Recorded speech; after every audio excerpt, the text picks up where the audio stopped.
Bismillahirrahmanirrahim. Assalamualaikum warahmatullahi ta'ala wabarakatuh. Perkenalkan, nama saya Emo. Saya dari Prodi Pendidikan Agama Islam Universitas Islam Al-Ihya Kuningan, Fakultas Ilmu Keislaman semester 6 karyawan. Nah, pada materi penelitian tindak kelas ini, saya akan membahas mengenai metode penelitian, laporan metode penelitian. Nah, pada laporan metode penelitian ini yang saya akan bahas itu ada dua. Yang pertama itu ya instrumen penelitian, dan yang kedua itu analisis data. Nah, langsung saja untuk mengefektifkan waktu, kita kepada instrumen penelitian. Nah, apakah yang disebut dengan instrumen penelitian tersebut? Nah, yang kita akan bahas yaitu instrumen penelitian. Instrumen penelitian atau PTK adalah semua alat yang digunakan untuk mengumpulkan data tentang semua proses pembelajaran, jadi bukan hanya proses tindakannya saja. Nah, kita ambil contoh supaya mengerti. Pada penelitian tindakan sebelumnya pada materi ini, yaitu diskusi kelompok untuk meningkatkan aktivitas dan keberanian siswa dalam pelajaran kewarganegaraan dengan topik kebebasan berorganisasi. Nah, yang paling penting yang harus kita buat oleh peneliti adalah lembar pengamatan untuk merekam data. Mulai dari langkah pertama guru memberikan penjelasan kepada siswa dan mulai latihan diskusi, sudah dibuat instrumennya. Nah, yang selanjutnya kita akan bahas data yang harus direkam dengan lembar pengamatan atau lembar observasi itu minimal meliputi yang pertama, kegiatan guru sebelum mulai tindakan sampai dengan selesai tindakan. Nah, yang kedua, kegiatan siswa mulai dari mendengarkan penjelasan guru sampai dengan selesai tindakan bahwa selesai evaluasi hasil pembelajaran. Sementara itu, indikator yang akan disusun menjadi instrumen pengamatan yaitu sebagai berikut. Yang pertama itu di sini indikator kegiatan guru. Nah, di sini meliputi yang pertama itu guru memberi penjelasan awal. Yang kedua, mengamati kelompok siswa yang sedang diskusi. Yang ketiga, guru mengajak siswa diskusi menentukan kriteria diskusi yang baik untuk ketua diskusi dan anggota diskusi. Yang keempat, guru mengamati jalannya diskusi. Yang kelima, guru mengarahkan siswa untuk diskusi kelompok.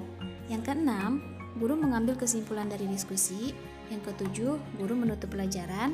Dan yang kedelapan, guru melaksanakan refleksi siklus ke-1. Dan yang ke-9, guru melaksanakan siklus kedua. Nah, yang selanjutnya di sini indikator lembar pengamatan siswa. Yang pertama itu di sini tanggapan siswa ketika guru memberi penjelasan. Yang kedua ini 3 orang yang sedang melaksanakan diskusi. Yang ketiga, siswa sedang berdiskusi menentukan kriteria diskusi yang baik untuk kelompok dan anggota diskusi. Nah, yang keempat di sini siswa mengikuti arahan guru. Nah, yang kelima, siswa serentak mengikuti acara. Yang keenam, siswa mengikuti acara guru, mengambil kesimpulan hasil diskusi. Nah, yang ketujuh, siswa mengikuti acara refleksi. Dan yang ke-8, siswa mengikuti pembelajaran siklus kedua. Nah, kalau kita sudah mempunyai indikator sebagai bahan untuk membuat instrumen, maka kita dapat membuat instrumennya. Seperti kita sudah membicarakan, ada 2 jenis instrumen yang dapat kita susun, yaitu instrumen dengan 2 pilihan alternatif, jawaban, dan 4 pilihan. Nah, untuk penyusunan instrumen ini, kita membuat instrumen pengamatan dengan 2 pilihan saja dahulu. Nah, di sini ada tabel 1.5 yaitu instrumen lembar pengamatan kegiatan guru. Nah, di sini itu yang pertama, guru dengan baik memberikan penjelasan iya atau tidak dan bagaimana keterangannya. Terus yang kedua, guru dengan baik mengamati diskusi siswa. Yang ketiga, guru mengajak siswa menyusun kriteria diskusi. Yang keempat, guru dengan baik mengamati jalannya diskusi. Yang kelima, guru dengan baik mengarahkan diskusi siswa. Yang keenam, guru dengan baik menjelaskan siswa menyimpulkan hasil diskusi. Dan yang ketujuh, guru dengan baik menutup pembelajaran. Kedelapan, guru dengan baik melaksanakan refleksi. Dan yang kesembilan, guru dengan baik melaksanakan siklus kedua. Sama halnya seperti yang tadi saya sebutkan ya. Nah, dan pada tabel 1.6 di sini ada instrumen lembar pengamatan kegiatan siswa. Seperti yang tadi sama halnya, hanya ini Perbedaannya, pengamatan bagi siswa. Yang pertama itu di sini siswa menanggapi penjelasan guru dengan serius, ya atau tidak, dan bagaimana keterangannya. Yang kedua, 3 orang siswa melaksanakan diskusi dengan baik, yang tadi ya. Yang ketiga, siswa dengan serius mengikuti proses menyusun kriteria diskusi yang baik. Dan yang keempat, kriteria untuk ketua kelompok dan tersusun dengan baik. Yang kelima, kriteria untuk siswa anggota diskusi tersusun dengan baik. Keenam, siswa mengikuti arahan guru dengan baik. Yang ketujuh, siswa dengan baik melaksanakan diskusi. Yang kedelapan, siswa dengan baik mengikuti guru mengambil kesimpulan.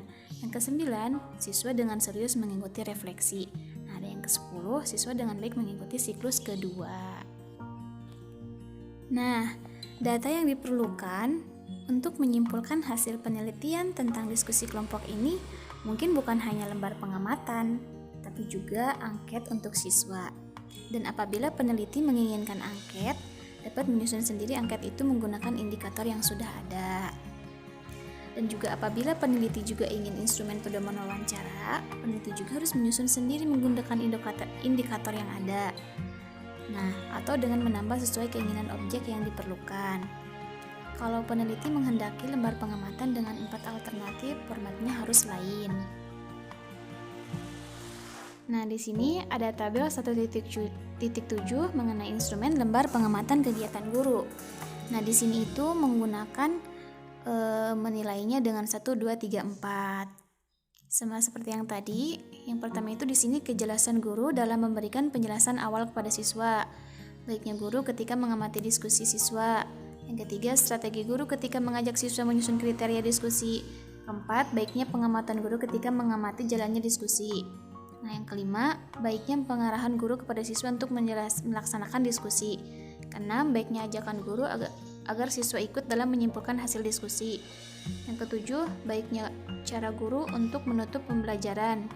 8, baiknya guru ketika melaksanakan refleksi. Yang kesembilan, baiknya guru ketika melaksanakan siklus kedua. Nah, kita lihat bahwasannya di sini ada 4 kriteria kan. Nah, yang pertama itu kalau misalkan kita mulai dari skor keempat, artinya sangat tinggi. Skor 3 artinya tinggi, skor 2 artinya kurang tinggi atau rendah, dan skor 1 artinya tidak tinggi atau sangat rendah. Nah, apabila disesuaikan dengan predikat yang ada dalam instrumen, maka skor 4 itu artinya sangat baik, skor 3 itu artinya baik, skor 2 artinya kurang baik, dan skor 1 artinya tidak baik. Nah, instrumen kedua yang harus disusun peneliti adalah lembar pengamatan untuk penelitian contoh kedua. Yaitu di sini contohnya itu pembelajaran sejarah perang Diponegoro yang menggunakan metode sosiodrama. Nah, instrumen tersebut perlu disusun juga bertitik tolak dari kegiatan guru dan kegiatan siswa. Untuk kegiatan siswa, kita harus meneropong ketiga peran yang dimainkan oleh siswa, yaitu yang pertama itu Pangeran Diponegoro, yang kedua prajurit pasukannya, dan yang ketiga prajurit musuh. Nah, instrumen untuk penelitian contoh kedua ini juga sama dengan instrumen penelitian contoh pertama, yaitu mulai dari awal kegiatan ketika guru melakukan persiapan untuk memberikan penjelasan kepada siswa. Dan di sini ada indikator kegiatan guru pada contoh kedua, yaitu yang berjudul Sejarah Perang Diponegoro. Nah, yang pertama itu di sini guru itu memberikan penjelasan awal untuk melaksanakan pembelajaran. Yang kedua itu guru mengajak siswa untuk membuat instrumen untuk menilai peran. Ketiga, guru menawarkan kepada siswa yang mau bermain peran. Keempat, guru memberi contoh dan mengajak diskusi bagaimana sebaiknya peran posisi dan penampilan masing-masing peran. Yang kelima, ketika sudah terpilih semua peran, guru mengajak siswa yang lain untuk mengadakan penilaian terhadap semua pemeran. Dan yang keenam, adegan sosiodrama dimulai, siswa berperan sebagai Pangeran Diponegoro, prajurit pengawalannya, dan prajurit musuh. Dan siswa yang menilai yaitu siswa yang lain yang melihat. Nah, di sini ada indikator kegiatan siswa selama pembelajaran berlangsung. Ada apa saja kah? Yang pertama, siswa mendengarkan penjelasan guru. Yang kedua, siswa mengikuti diskusi pembuatan instrumen penilaian peran.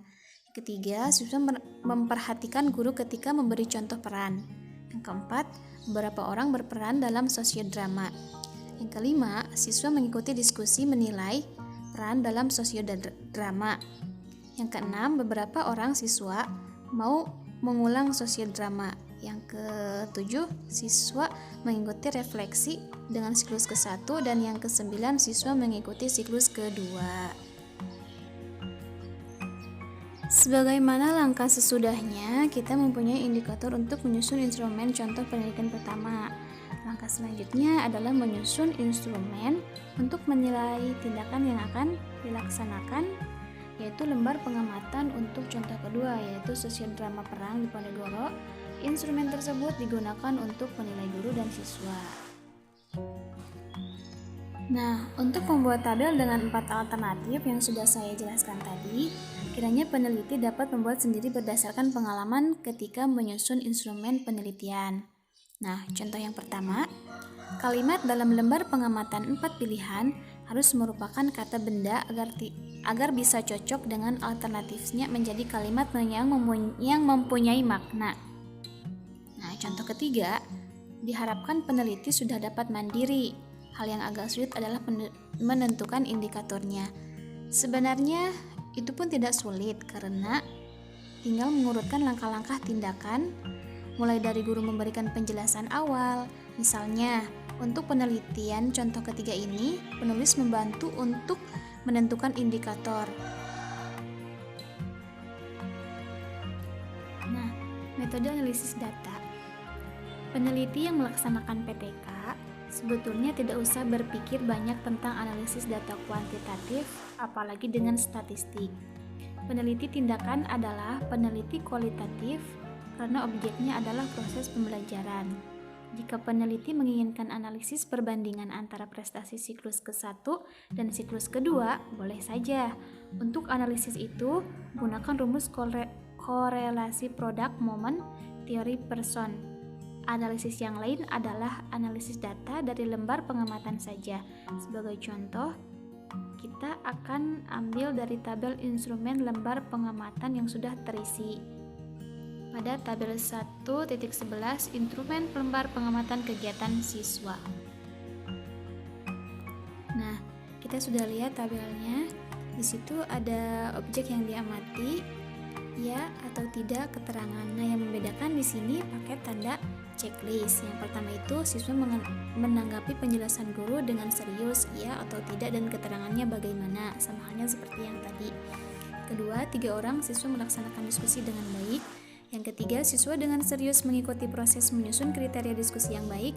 Yang keempat, kriteria untuk kelompok tersusun dengan baik. Dan yang kelima, kriteria untuk siswa anggota diskusi tersusun dengan baik. Nah, untuk nomor 6, siswa mengikuti arahan guru dengan baik. Siswa dengan baik melaksanakan diskusi, itu nomor 7. Yang nomor 8, siswa dengan baik mengikuti guru ketika mengambil kesimpulan. Ke-9, siswa dengan serius mengikuti refleksi. Dan yang ke-10, siswa dengan baik mengikuti siklus kedua. Nah, dari analisis data itu tinggal menjumlah beberapa banyak centangan yang ada dalam kolom iya, yaitu 7 buah. Peneliti dapat menyebutkan yang dicentang tidak pada baris apa saja.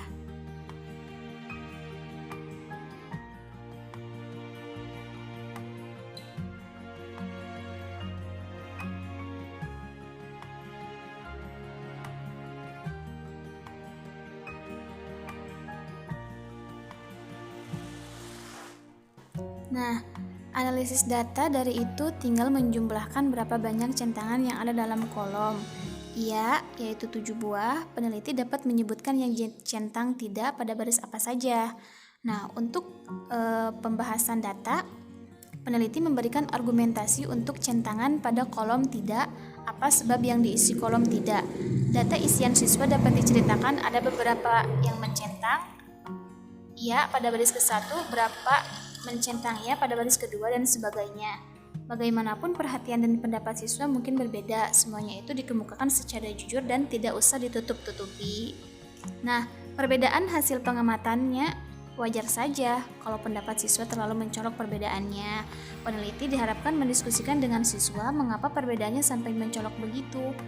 Hal-hal yang tampaknya aneh dapat disampaikan oleh peneliti dengan jujur. Hal yang penting dalam penelitian adalah kejujuran. Jadi, perbedaan pendapat itu diperbolehkan asal tidak keterlaluan. Materi yang sudah tersampaikan, yaitu pada materi metode penelitian yang saya sampaikan ini hanya ada dua, yaitu yang pertama itu instrumen penelitian, yang kedua itu analisis data. Nah, mungkin dicukupkan sekian materi dari yang bisa saya sampaikan.